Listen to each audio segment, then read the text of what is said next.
আল্লাহ নবী সাল্লাল্লাহু আলাইহি সাল্লাম বলছেন, যে কলিজার ভিতরে আল্লাহর কোরআন নাই, ওই দিলের মধ্যে কুত্তা থাকে,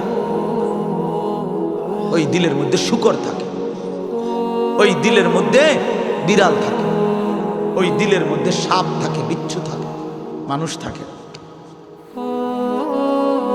ওটা সারা বাড়ি, ওটা আলগা বিরান ঘর, ওটা মরুভূমি, ওটা মরিচিকা, ওটা হাহাকার। ফলে আর তার কোনো গন্তব্য নাই, জীবনের কোনো আগা মাথা নাই, জিন্দগির কোনো হিসাব কিতাব নাই। রাত হয় কখন, দিন হয় কখন, কোন নামাজের ওয়াক্ত আসে কখন যায় কখন। জানোয়ারের আবার এত কিছু দরকার কি? কুত্তা এগুলা দিয়ে করবে কি?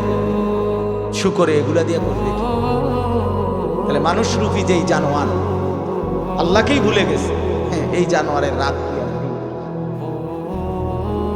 এই জানোয়ারের শুক্রবার কি আর শনিবার কি? এই হাইওয়ানের আবার জীবন কি? সারাক্ষণ একই রকম, সব দিন বরাবর, সব মাস বরাবর। আমরা হিসাব করি আলহামদুলিল্লাহ। আমার বয়ান এখানে, আমরা হিসাব করি, মাহফিল দেরি হোক, কিন্তু ঠিকই আমরা মাগরিবের নামাজ মসজিদে কংসনগর জামাতের সাথেই পড়ছি, তারপরে আসছি। অর্থাৎ হিসাব মিলাতে হবে জিন্দিগি। আমার জিন্দিগির আমার টার্গেট থাকতে হবে যে হাজার ব্যস্ত আমি, লক্ষ কোটি ব্যস্ততা হোক, কিন্তু আমি নামাজ ছুটবে কেমনে? আমি এটা কোনো যুক্তি হইতে পারে না। মুসলমানের নামাজ ছুটে কেমনে?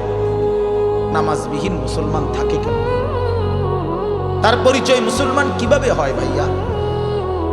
ফারকু মা বাইনানা ওয়া বাইনাল কুফরি আস-সালাহ। নবীজি বলছে আমাদের মাঝে আর বেঈমান কাফেরের মাঝে পার্থক্য নামাজ। আল্লাহর নবী সাল্লাল্লাহু আলাইহি ওয়াসাল্লাম বলেন, মান তারাকা সালাতাম মুতাআম্মিদান ফাকাদ কাফারা। যে ইচ্ছে করে নামাজ ছেড়ে দিল সে যেন বেঈমান হয়ে গেল। ফাকাদ কাফারা, সে কুফরি করল। স্পষ্ট হাদিস। আল্লাহর নবী সাল্লাল্লাহু আলাইহি ওয়াসাল্লাম বলেন, আস-সালাতু ইমাদুদ্দিন। নামাজ হচ্ছে দ্বীনের খুঁটি। মান আকামাহা ফাকাদ আকামাদ-দ্বীন। যে নামাজ জারি রাখলো সে যেন তার পুরা দ্বীন চালু রাখলো। ওয়া মান হাদামাহা ফাকাদ হাদামাদ-দ্বীন। যে নামাজ নষ্ট করে দিল সে তার পুরা দ্বীন নষ্ট করে দিল। আল্লাহ কোরআনে বলছে, ইন্নাস সালাতা তানহা আনিল ফাহশাই ওয়াল মুনকার। নিশ্চয়ই একমাত্র নামাজ যাবতীয় অশ্লীলতা, অসভ্যতা, বেহায়াপনা, অপরাধ থেকে বিরত রাখে। এজন্য সাফ কথা বেটা, কোন বেনামাজি ভদ্র হইতে পারে না। বেনামাজি মানেই অসভ্য বেটা, বেনামাজি মানেই কুত্তার জিন্দেগি, কুত্তার জিন্দেগি। হ্যাঁ, জোরে বল বেটা, তোরা যারা নামাজ পড়স না, লজ্জা থাকলে বলিস।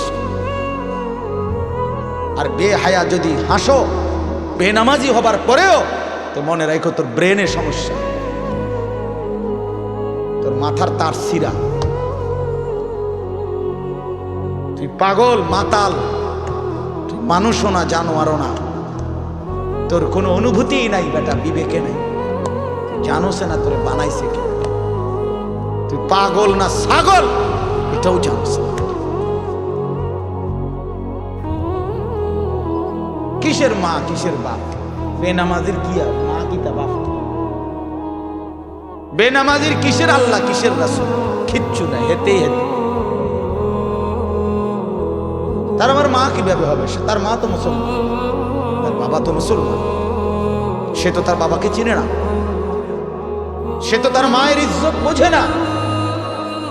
অতএব বেনামাজি অনেকটা বেওয়ারিশের মতো, লাওয়ারিশ। এজন্য বন্ধু মনে রাখো, নিজের হিসাব মিলানো, নিজেকে বুঝা, নিজেকে চিনা অনেক বড় সম্পদ, অনেক বড় নিয়ামত। এজন্য হাসি দিয়ে উড়াই দিও না, এক হুজুর সুন্দর বলছে, শুধু এটাই ভেবো না যে হুজুর ভালোই বলছে। না ভাইয়া, তুমি ভাবো তোমার জিন্দেগি এত অধপতন কেন? একেবারে সামান্য একটা বিষয়। আমরা এখন 5 রাকাত নামাজ পড়ছি মাগরিব, কত 10 মিনিট সময় লাগছে, খালাস। সমস্যা কি? 4 রাকাত ফজরের নামাজ পড়তে কত 10 মিনিট সময় লাগে। এটা এত কঠিন কিছুই না, কিছুই না। এটা কঠিন, কোনো কঠিন হতেই পারে না। এটা কোরআন শরীফ আছে, ইউরিদুল্লাহু বিকুমুল ইউসরা ওয়ালা ইউরিদু বিকুমুল উসরা। আল্লাহ বলে, বান্দা আমি আল্লাহ তোমাদেরকে সব বিষয়ে সহজ করতে চাই, কোনোভাবেই বান্দা আমি তোমার উপরে কঠিন কিছু চাপায় দিতে চাই না। মা জাআলা আলাইকুম ফিদ্দীনি মিন হারাজ। আল্লাহ বলেন, আমি আল্লাহ দ্বীনের নামে, ইসলামের নামে, কোরআনের নামে আমার কোনো শরীয়ত, আমার কোনো বিধান আমি এমন একটাও বানাই নাই যেটা হারাজ, কষ্ট হয়ে যাবে, মুসিবত হয়ে যাবে, অনেক বড় পেরেশানি হয়ে যাবে তোমার জন্য। না না, আমি এমনটা বানাই নাই। মা জাআলা আলাইকুম ফিদ্দীনি মিন হারাজ। আল্লাহ নবী সাল্লাল্লাহু আলাইহি ওয়াসাল্লাম বলছেন, আদ-দীনু ইউসরুন, দিন সহজ, ইসলাম মানা সহজ, সহজ, একেবারেই সহজ।